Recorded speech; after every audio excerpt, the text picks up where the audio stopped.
In the last lecture, I was telling you about this slide, very important slide, showing that the multimodal mean simulates more or less the warming trend of the Earth when compared to observation in the black, and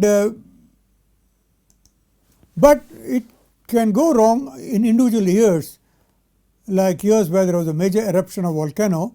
It can go wrong, or in some years you can see here the Earth warmed much more, but the model didn't capture that. Now this is not because of El Nino. This is because most of the heat that is trapped by carbon dioxide due to the greenhouse effect is stored in the ocean. 90% of the heat that is trapped goes in the ocean because the ocean has a lot of heat storage capacity.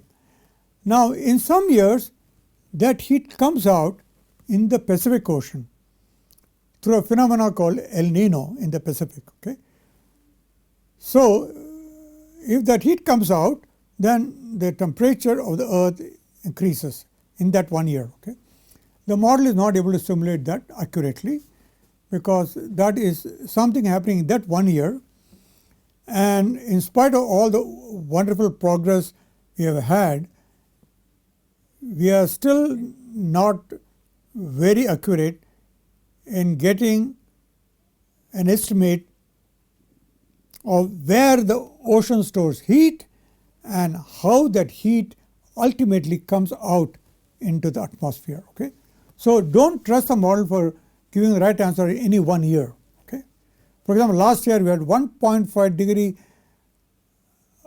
global mean temperature above normal. No model got that right prediction. Okay? They said 1.1, 1.2, it came 1.5. So this kind of problems will come, but the aim of these models is not to get the global mean temperature correctly in any 1 year. That's not the aim. Aim is to get the long-term trend, and that is correct. You can see the long-term trend is perfectly correct in the model, although it's not good for a particular year. So keep that in mind when you evaluate models. Okay?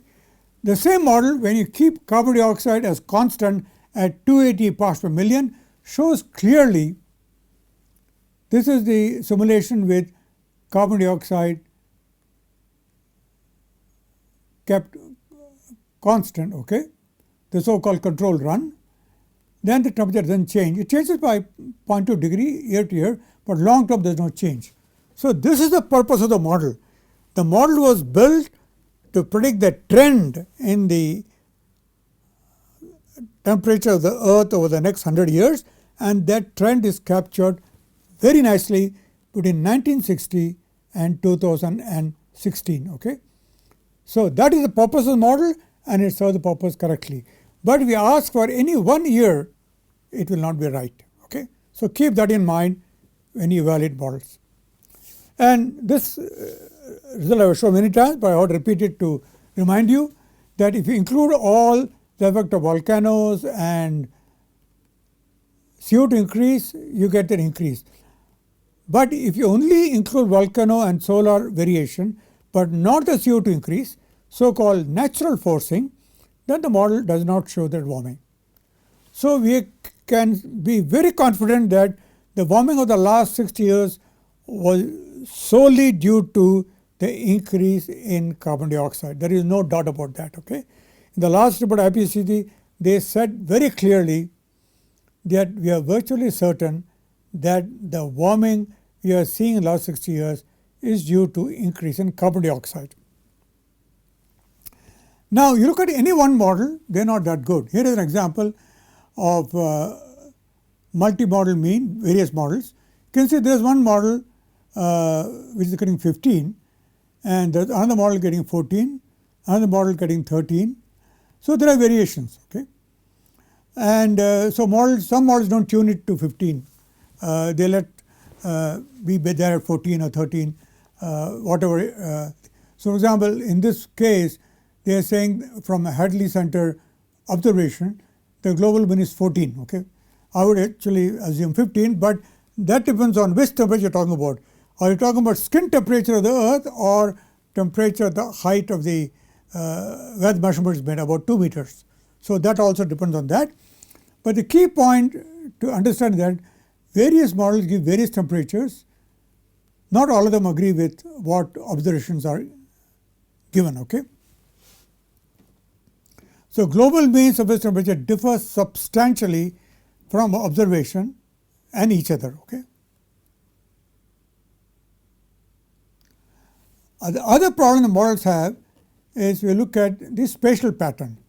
If you look at the 2 meter high air temperature over the world and compare it to observation, this is average over many models minus observation, you can see that models are too cold in the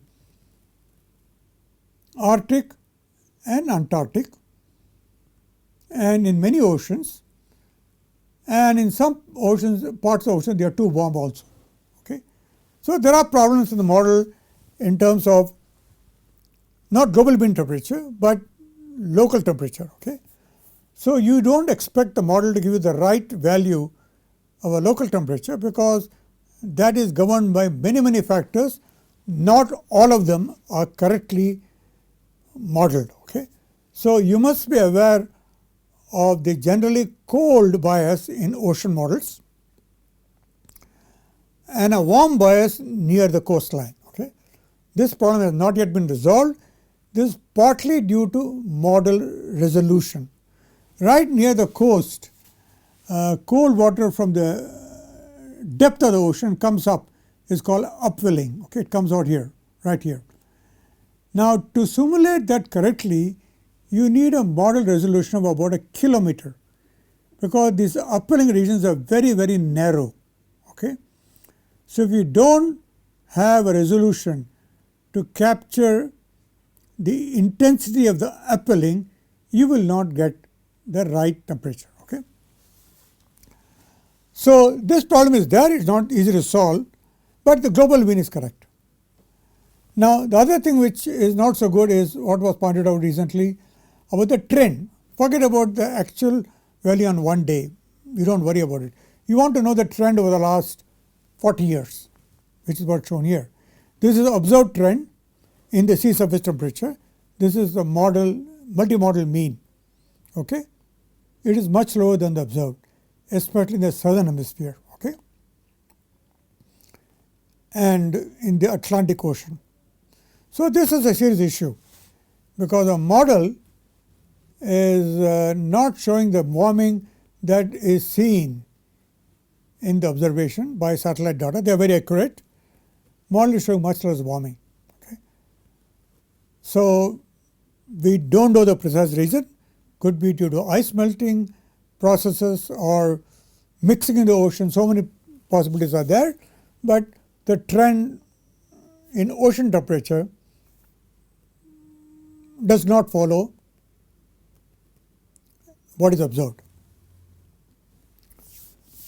But the global mean looks okay. Okay. There is another one recently published which shows that so many models are compared with, and the black line is the observation, and you can see that the multi-model mean in red and the black is the temperature from the Goddard Institute, dotted is the temperature from the UK Met Office. They are all quite close to each other, and the model simulated in red is good more or less except in a few decades. Okay. So multi-model is good, but locally is not good. Now next problem is rainfall, because rainfall is very important for us human beings. You want the right amount of rain for agriculture. At the same time, you don't want too much rain because it causes flooding. You can see that the multi-model bias, that is the difference between multi-model mean minus what is observed, there is a large error over oceans of the order of 2 millimeters per day. That's very large error. Okay, near Indonesia and near African equatorial region. And over South America, the rainfall is too low. Same thing in India. So these models don't get the monsoon rainfall accurately which I will talk about in some depth in one of the later lectures. And they estimated too high a rainfall over ocean. So this problem has not yet been solved. This is related to way clouds are modeled. We know there are deficiencies, we have discussed that. And in spite of various groups trying various techniques, ultimately the multimodal mean does not get a small bias, it has a large bias. Okay. So there are people who are concerned about it. They are saying if the multimodal mean has a bias, the common practice is to do bias correction. Take the model rainfall, let's say over India. Many models predict too low rainfall over India. So you correct for it. You add some value so that you get the present value. So when looking at the future change, you compare it to present. So the fact that the model is not doing well in the present climate is not accounted for because you're looking at a difference between future and present. Okay? But it is important to remember that bias correction is not safe because biases are generally significant in comparison to the change. Okay? For example, I have seen in many models when you double CO2 you get an increase in rainfall, but that increase is less than the model's bias in the present climate. Okay? So model has a bias of 1 millimeter per day in the present climate and it predicts a future increase of 1 millimeter. One cannot be too sure that is correct. Okay. The other, of course, is the effect of clouds. Clouds are very important in Earth's climate. They control the Earth's climate. And so we want to know what is the net cloud radiative effect. That how far does a cloud cool the Earth? We all know that in the present climate, the presence of clouds reduces the temperature of the Earth because it reflects solar radiation. So the net cloud radiative effect is negative in the observation, but the model's net cloud radiative effect when compared to observation at all points of the globe shows a large difference, okay? Especially over regions where the model was too warm, where SST was too high, you can see it's a big difference. And so this is a problem we cannot completely avoid. Now you look at the decadal trend. I said that model trends are not accurate. You can see that in this decade, 98 to 2012, okay, the model temperature increase was higher than the observed. But if you look at a different decade, 15 years, the model warming is less than the observed. But you look at a longer period of 60 years, then they are very close. So again, you cannot trust the model to get the correct global warming trend in any one decade. Okay. In this period, it was showing less warming, here more warming, but we combine these two, look at a long-term trend, it is correct.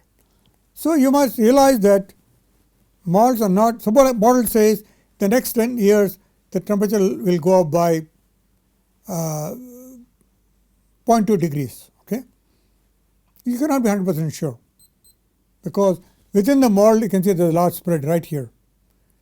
Not all models show 0.2 degree, some show much higher, some show much lower.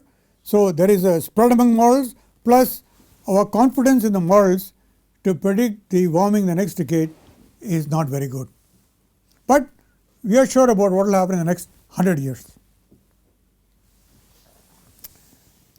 Now here is the comparison between the trend in temperature in the low troposphere, that is the between let's say 0 to 5 kilometers, and the amount of water vapor in the column called precipitable water. How much water you will get when you condense that water vapor into the ground and see how much it is. And you can see that the increase in water vapor per decade. It's of the order of 1 to 3%.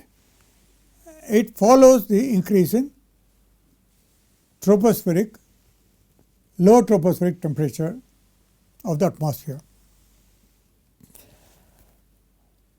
So you see that the model's increase in water vapor in the column is closely linked to how the troposphere is warming. Okay? So you have to get that right, because that will control rainfall. Okay? Now let's come to how the models are tuned. See, most models are tuned to ensure that total shortwave absorption as measured at the top of the atmosphere is 240 watts. You know that from 3 different satellite data sets, one satellite data set and 2 of the models. So most models are around 240 because they are tuned, they are adjusted to get 240 because that's the correct answer. Same thing for OLR, organ level radiation. We know it's around 240, measured black value here, and all the models are tuned, and if you average all of them you get 238, which is quite close to 240. Okay? Some models are quite low, 229, some are 245, but if you average over all of them you get 240. Now how about shortwave absorption? It's a very important parameter, how much radiation the atmosphere absorbs from the sun. It's around 80 watts, you remember that. And the Clement model's mean is around 75, and various models show range from 70 to 79. Okay? So these are numbers within the error bar observation, and these are coming out right because models are tuned. This is surface absorption, which you remember was around 160 watts per meter squared, and most models are between 160 and 170. Okay? So these numbers all look good because global mean, the models have been tuned to get these numbers correctly. Now let's look at spatial pattern. Here is a comparison between total cloud fraction over a 5-year period as obtained from the satellite data, CloudSat, okay? Sorry, Calypso and CloudSat both put together, 2 satellites, and compared with CMIP6 multi-model mean. Okay? When you subtract the observed minus the model, model minus observed, you see model predicts too high a cloud in the polar regions and too low cloud in most of the tropics except in the equatorial Pacific here. Okay? So models have problems in terms of percentage difference between total cloud fraction measured by satellite and obtained from models. So there is error of the order of 10% plus or minus. And here is another graph comparing the global mean for thick clouds with optical thickness about 23. And you can see that over a period of time, here the difference between model and observation is coming down. Okay? Not dramatically, but it has come down. Now let's look at the vertical variation of clouds. Here the red is the satellite measurement, blue is the multi-model mean, and you can see clearly that the major error is near the surface. The shallow cloud at the height of 1 kilometer is not modeled by CMIP6.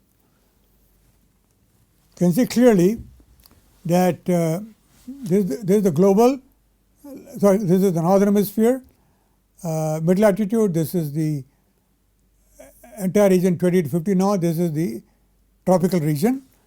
In all of them, the model simulated cloud fraction is lesser than observed. Okay? So this is a challenge, we have not yet solved it. Now another important parameter, if you recall, is the melting of the Arctic sea ice, which we are concerned about because that controls our climate. So here the black line is observation from the satellite data, as obtained by NASA and the NSIDC, government organization under US government, and the red and the blue lines are two different model simulations. Okay. You can see the more recent model, CMIP 5, seems to agree about the Arctic ice extent in comparison to the blue, which is an older model. Okay. This is the month of September, and I'm comparing a more recent simulations. You can see here, you focus on surface temperature here, the middle graph, you can see that it's quite good, the model simulations and the observations are quite close to each other. Okay. Now we look at ice thickness. Now ice thickness is a tough parameter to model, thickness of ice, and you can see that there are two simulations, blue and black, CMIP 3 and 5. These are two different estimates of cloud thickness, okay, and these are the simulation of the models. Okay. They are not that great, wide variance sea ice thickness all the way from 3 meters to 0.5 meters, and that is a parameter not easy to model. Here's another example of the Arctic sea ice. Okay. Again showing that the models are improving now. The sea ice extent, black is observation, and other is historical data. Then you have the model simulation. Okay. Here is another example of the winter sea ice from March to May in northern hemisphere, not Arctic, entire northern hemisphere. You can see different models are giving different answers, and some models are saying by 2100 the amount of winter sea ice will come down dramatically, okay, while others are not showing that much. Here's another example showing the Arctic sea ice September, various simulations, and some do not show any change. It is only 1.5 degree warming. If the warming goes up, they definitely show that if it's 3 degree warming, the sea ice will almost disappear in the Arctic. Okay. So these are the predictions, but not very accurate. This is in the Atlantic meridional overturning AMOC, which we discussed a lot because that has an effect on future climate, and we have data only from 17 years. So beyond that, the models agree as to at what rate the circulation will change in response to global warming. Now the other thing which is very important is, as the carbon dioxide absorbed by the ocean, it becomes more and more acidic. Okay. Right now it's alkaline, it's above 8, and some point in the near future it will cross 8 completely, so become acidic. Because acidic, it's a huge problem for us because most marine animals cannot handle acidic ocean. Okay. They'll pose a lot of problems, and so we need to see how to limit the CO2 emission, and only when we limit it will it be under control. If you go on business as usual, you're going to get a lot of warming. So this is an important point IPCC made, that we have to work hard in the next 30 years to ensure that carbon dioxide is not used in that lab. It can be used outside, but you can see that if you want to prevent rapid decline in pH and a catastrophic impact on the ocean life, we have to follow a more gradual path of decline. Now, although I criticize the model, but I can tell you, as long as the meridional gradient in the temperature in these models is quite good. Black line is observation and various models are shown in dotted and solid lines colored, you can see that around the tropics the models currently reproduce the temperature variation in the tropics quite well, and it shows the drop in temperature. But you can see that in the northern polar region and southern polar regions, the temperature does not go down to as okay. So that is a fact you have to live with, that in the polar region we are not doing well, because modeling of those ice sheets is not easy. Now this figure I showed earlier, that in your double carbon dioxide, models don't agree on the total change. They are anywhere from 1.5 to 5. This problem is not yet converged. So that's why we have to worry about the future climate. So this coupled model intermittent project is very important, CMIP, which helped the IPCC to make plans.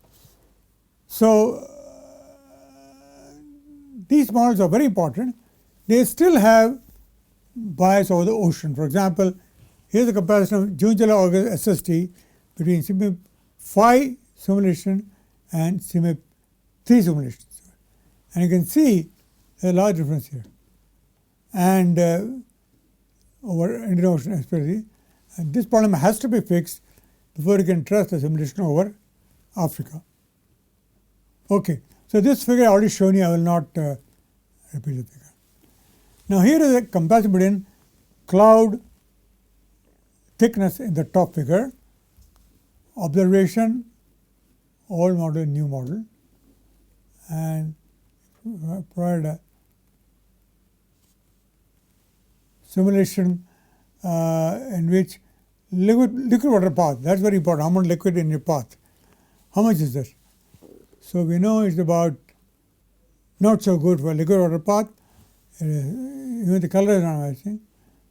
You can see that liquid water path not so good. So mainly many of the cloud parameters are not rightly simulated by the climate models, cloud parameters. So here you see the short wave cloud optical thickness,